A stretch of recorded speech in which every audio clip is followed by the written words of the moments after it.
बच्चों, आज हम मापक सिलेंडर की सहायता से द्रव का आयतन ज्ञात करना सीखेंगे, है ना। तो देखते हैं क्रियाकलाप 4। मापक सिलेंडर की सहायता से हम लोग किसी भी जो द्रव है उसका आयतन को आसानी पूर्वक हम लोग क्या कर सकते हैं, माप सकते हैं। इसके जो बाहरी हैं उसमें मिलीमीटर का हम लोग क्या चिन्ह लगा होता है ना। सबसे पहले हम लोग सिलेंडर के सबसे छोटे भाग को जो सबसे छोटे भाग को दर्शाता है उसका आयतन ज्ञात करते हैं। ठीक है, मापक सिलेंडर आ में देखना 10 ml और 20 ml के मध्य दो छोटे भाग है ना। अतः एक भाग का मान कितना होगा, 5 ml। तो हम लोग देखते हैं मापक सिलेंडर आ में दो भाग है, मतलब 0 से 1 और 2। तो इसका एक छोटा सा भाग का मान क्या होगा, 5 ml होगा। और वैसे ही देखते हैं अगर 10 ml और 20 ml के मध्य 5 भाग हैं, अतः एक छोटे भाग का मान तब क्या होगा, 2 ml होगा। जैसे कि आप लोग चित्र ब में देखना, 0 के बाद 1 2 3 4 5 है ना। 5 मतलब 5 भाग के मध्य 5 भाग है, तो इसका जो एक छोटे से भाग का मान क्या होगा, 2 ml होगा। अब मापक सिलेंडर जो होता है उसको हम लोग किसी मेज़ पर या सपाट जगह पर रखते हैं। अब फिर उसमें हम लोग जल भरते हैं। फिर जब हम उसमें जल भरते हैं तो देखना जल की जो सतह है कुछ गोलाई लिए होती है। तो जल की इस स्थिति में यह नीचे दबी हुई होती है, मतलब जो है वो नीचे ऐसे, देखो आपके चित्र में दिखाया है, जैसे हम लोग जल इस मापक सिलेंडर में भरे हैं तो इसकी जो ऊपरी सतह है वो ऐसे क्या है, नीचे साइड दबी हुई है ना। तो जब हम इसका पाठ्यांक लेते हैं, जब हम इसका पाठ्यांक लेंगे तो पाठ्यांक लेते समय जो हमारी आँख है वो द्रव की सतह के निचले सिरे की सीध में रखेंगे। ये जो द्रव भरा है उसके किसे रखेंगे, निचले सीध में। जैसे कि ये देखो, ये आँख से देख रहे हो, उसके निचले सिरे का जो क्या है उसको पाठ्यांक को नोट करते हैं। और यही जो पाठ्यांक रहेगा वो क्या होगा, द्रव का, मापक सिलेंडर में भरे द्रव का क्या होगा, आयतन होगा। अब हम जैसे कि देखते हैं पारे का आयतन ज्ञात करने के लिए हमें मापक सिलेंडर, अगर हम लोग कोई पारे का आयतन ज्ञात करने के लिए पारा को अगर हम लोग मापक सिलेंडर में डालते हैं तो पारा का जो ऊपरी सतह है वो क्या होती है, थोड़ी सी जो देखो आप लोग उभरी हुई है ना। तो इसका मतलब पाठ्यांक लेने के लिए हम लोग अपने आँख, मतलब जो हमारी आँख की स्थिति है वो द्रव के ऊपरी सतह के सीध में होनी चाहिए। देखो आप लोग आँख की जो स्थिति है वो द्रव के, मतलब ये जो द्रव है पारा वाला है ना, उसके एकदम ऊपरी सतह को देखेंगे। और हम लोग जल में क्या कर रहे थे, वो उसके निचली सतह को देख रहे थे। और पारा जो क्या है इसके ऊपरी हुए है, तो इसको ऊपर से इसका पाठ्यांक नोट करेंगे। फिर जो ये मापक सिलेंडर में कितना मतलब पारा है वो हम लोग ज्ञात कर सकते हैं, है ना। अब देखते हैं क्रियाकलाप 5। अब क्रियाकलाप 5 में क्या है, अगर हम लोग को 1 लीटर आयतन का, मतलब 1 लीटर आयतन कितना होता है इसका पता लगाना है, तो क्या करते हैं, हम लोग प्रयोगशाला में एक घनाकार बर्तन लेते हैं, ठीक है, जिसकी जो भुजा है वो कितनी, भुजा की लंबाई कितनी हो, 10 सेंटीमीटर। अब कोई दूध बेचने वाला होता है, उससे हम लोग 500 मिलीलीटर का वो एक मापक बर्तन लेते हैं। इस मापक बर्तन से माप कर घनाकार जो हम लोग बर्तन, इस जो मापक बर्तन हम लोग लिए हैं 500 मिलीलीटर का, उसमें से घनाकार बर्तन में घनाकार बर्तन को जल से पूरा भरेंगे। उसी मापक से हम लोग माप कर क्या करेंगे, जो घनाकार बर्तन है उसको जल से पूरा भरेंगे।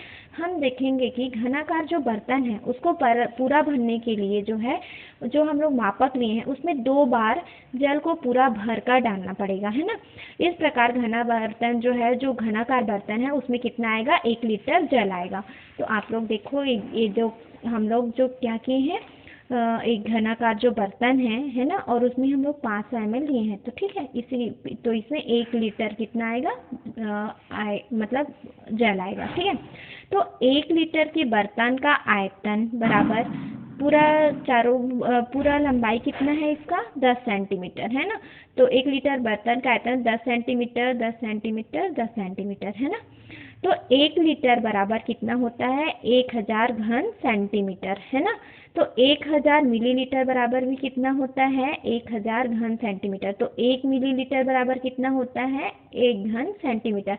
अब हम देखते हैं नियमित आकृति वाली जो ठोस वस्तुएं, जो ठोस वस्तुओं का आयतन है, जो उसका कैसे ज्ञात करते हैं। तो जो नियमित आकृति वाली ठोस वस्तुओं का आयतन है, आयताकार वस्तुओं को जैसे कि मान लेते हैं माचिस की डिबिया है, पुस्तक का जो आयतन है उसको हम लोग कुछ सूत्र है उसके द्वारा ज्ञात किया जा सकता है। जैसे कि घनाभ का हम लोग आयतन जो है लंबाई गुना चौड़ाई गुना ऊंचाई से नापते हैं। जैसे जो घनाभ का, जैसे कि आपके चित्र में दिखाया गया है, ये क्या है, लंबाई को नापेंगे, फिर चौड़ाई को नापेंगे, फिर उसकी क्या करेंगे, ऊंचाई को नापेंगे। तो इसका जो मान होगा, जैसे मान लो है ना कि लंबाई का हम लोग मान लेते हैं 10 होगा, है ना, चौड़ाई मान लेते हैं, चलो तीनों का हम लोग क्या कर लेते हैं, बराबर मान लेते हैं, ठीक है।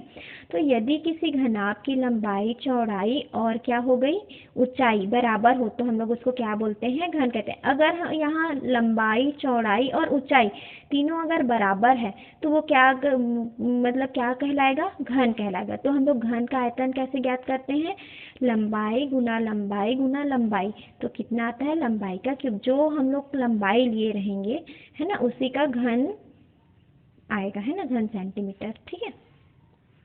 अब क्रियाकलाप 6।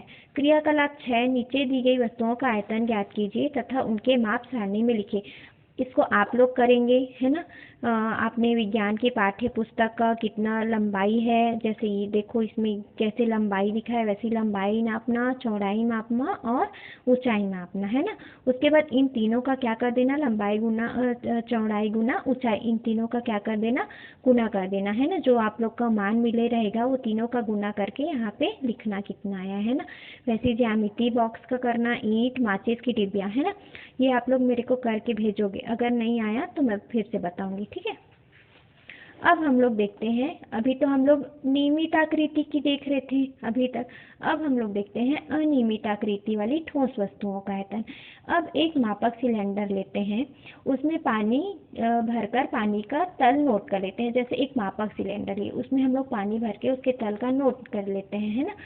अब एक नियमित आकार वाली जो ठोस वस्तु, जैसे कि पत्थर के टुकड़े को हम लोग क्या करेंगे, धागे में बांधकर उस पानी मतलब पानी से भरे मापक के सिलेंडर में क्या करते हैं, डुबाते हैं। हम देखते हैं उस पत्थर को डुबाने से जो पानी का तल है जो है वो कुछ ऊपर उठ जाता है, और उस जो ऊपर उठे पानी का तल है उसको हम लोग, उसका जो पाठ्यांक है उसको हम लोग क्या कर लेते हैं, नोट कर लेते हैं। फिर पानी के दोनों तल का अंतर पत्थर के आयतन के बराबर, जो पानी के दोनों तल का जो अंतर होगा वो पत्थर के आयतन के बराबर होगा। मतलब पत्थर का आयतन जितना, मतलब पत्थर जितना भारी होगा पानी उतना मतलब ऊपर रहेगा, है ना।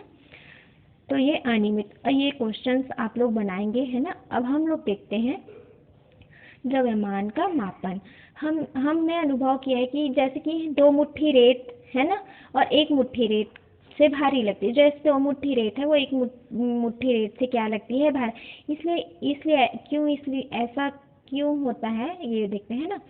क्योंकि जो 2 मुट्ठी रेत में जो क्या होगी, वो हम लोग लिए रहेंगे, वो पदार्थ की मात्रा ज़्यादा होगी 1 मुट्ठी से, है ना। तो जो वस्तुएं भारी होती है उसका द्रव्यमान, जो वस्तु ज़्यादा भारी होगी उसका द्रव्यमान अधिक होगा, जो कम होगा उसका कम होगा, है ना। जो वस्तु कम भारी होगी तो उसका द्रव्यमान भी क्या होगा, कम होगा, क्योंकि उनमें जो पदार्थ की मात्रा क्या होती है, अधिक होती है। इस तरह द्रव्यमान किसी वस्तु में पदार्थ की मात्रा, जो द्रव्यमान है वो किसी वस्तु में पदार्थ की मात्रा को मापता है ना।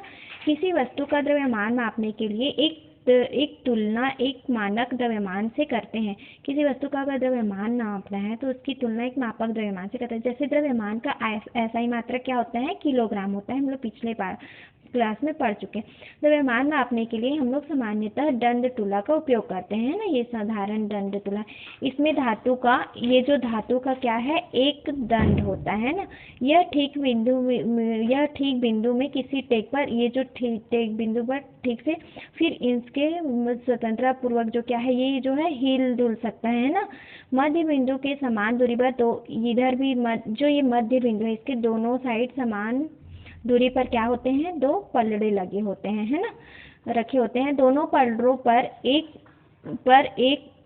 पर उस वस्तु को रखा जाता है जिसे तौलना है। दोनों पलड़ों पर वस्तु को रखा जाता है जिसे तौलना है। तो एक पलड़े पर वस्तु को रखते हैं और एक पलड़े पर क्या रखते हैं, बाट। जैसे आप लोग देखे होंगे सब्जी वब्जी लेने जाते हो तो, है ना। लेकिन आजकल तो ये सब इसका ज़्यादा यूज़ नहीं होता है, आजकल सब इलेक्ट्रॉनिक वाला आ गया है तो वो सबका ज़्यादा यूज़ करते हैं, है ना।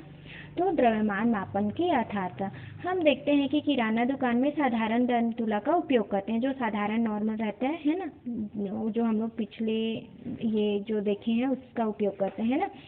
साधारण दर तुला सुनार और औषधि निर्माता के लिए उपयुक्त नहीं होता है, क्योंकि साधारण दर तुला की सहायता से हम लोग द्रव्यमान का मापन यथार्थपूर्वक, जो साधारण दर तुला रहता है उससे द्रव्यमान का मापन हम लोग यथार्थपूर्वक नहीं कर सकते हैं, है ना। द्रव्यमान को अधिक यथार्थता मापने के लिए भौतिक तुला रहती है या रासायनिक तुला रहती है, उसका अधिक उपयोग करते हैं हम लोग, क्योंकि इन तुलाओं की सहायता से 1 मिलीग्राम के जो है 10वें भाग को हम लोग माप सकते हैं, है ना। वैसी प्रौद्योगिकी के विकास के साथ ही इलेक्ट्रॉनिक तुला का निर्माण हुआ है। जैसे ही प्रौद्योगिकी के विकास हुआ, फिर इलेक्ट्रॉनिक तुला का विकास हुआ, जिससे जो 1 ग्राम के 10 लाखवें भाग को भी हम परिशुद्धता से क्या कर सकते हैं, माप सकते हैं। अब हम लोग देखते हैं समय का मापन, है ना। हमारे दैनिक क्रियाकलाप में सुचारू रूप से चलाने के लिए समय का विशेष, जैसे हम लोग कोई भी टाइम देखने के लिए समय, है ना, ये काम इतना टाइम करना है। जैसे अब आपकी बुक में देखते हैं, उदाहरण के लिए बस तथा रेलगाड़ी से यात्रा करने के लिए समय पर स्टेशन पहुंचना आवश्यक है। इसी प्रकार हमें साला भी समय, जैसे हम लोग के 10 बजे मतलब स्कूल लगता है, तो हम लोग को 10 बजे स्कूल पहुंचना, समय से ही पहुंचना रहता है। जैसे हमारी रेलगाड़ी 8 बजे है, तो हमको मतलब ट्रेन 8 बजे है, तो हम लोग को 8 बजे से पहले स्टेशन पहुंचना होगा, है ना। समय को हम घड़ियों की सहायता से मापते हैं, लेकिन एक समय ऐसा भी था जब घड़ियां नहीं थी, है ना। और समय के ज्ञान के लिए उस समय के लोग जो है वो घटनाओं का उपयोग करते थे, जो नियमित रूप से घटित होती थी। ऐसी ही एक घटना थी दिन और रात। जैसे दिन और रात कैसे होता है, ऐसी एक घटना घटित होती है ना। आजकल हमने दिन को और छोटे अंतरालों में बांट लिया है। ये अंतराल घंटे, जैसे समय हम लोग घंटे, मिनट, सेकंड ऐसे होता है ना।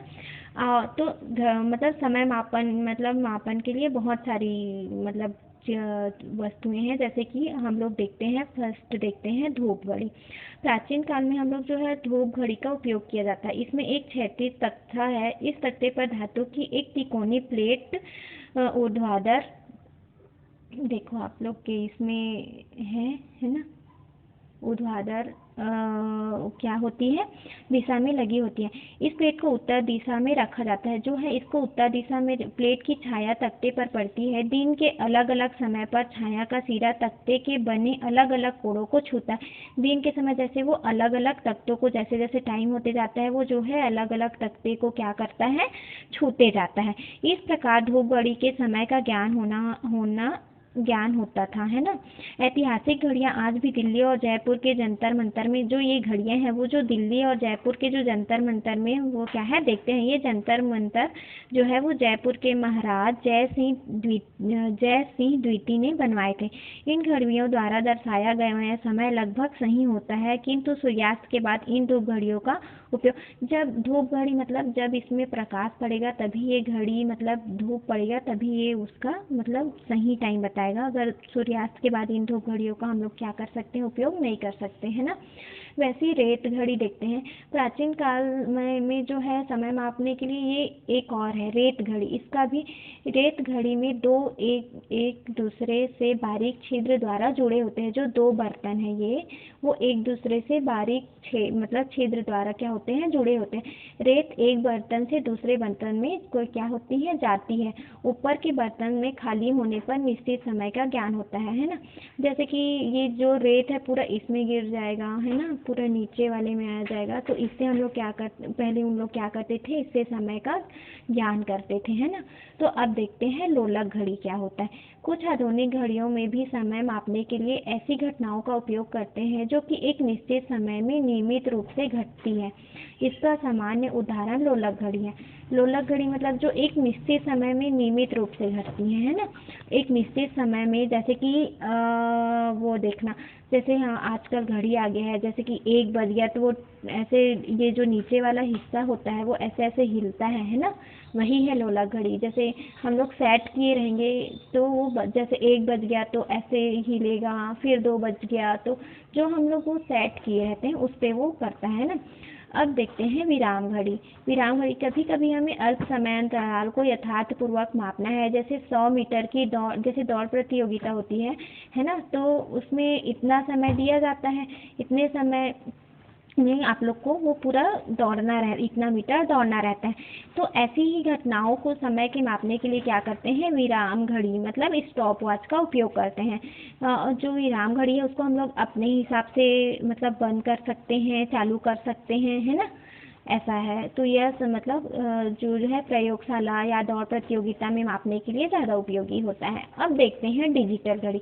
आजकल बहुत सी घड़ियों परंपरागत घंटे, मिनट अथवा सेकंड की सुइयों नहीं होती हैं। ये घड़ियाँ डिजिटल घड़ियाँ, अंकीय घड़ियाँ कहलाती है, जो अंकों में प्रदर्शित करती हैं। जैसे कि देखते हैं डिजिटल घड़ी कैसा है, ये देखो, जो आजकल देखना वॉच आता है ना, डिजिटल वाला तो ऐसे ही रहता है, मोबाइल में भी हम लोग को ऐसे ही टाइम देखते हैं ना। और ये चलो आज का हो गया, और ये जो क्वेश्चन है इसको आप लोग बना के मेरे को भेजोगे, है ना, और जो समझ में आएगा उसको फिर मैं बताऊंगी, ठीक है।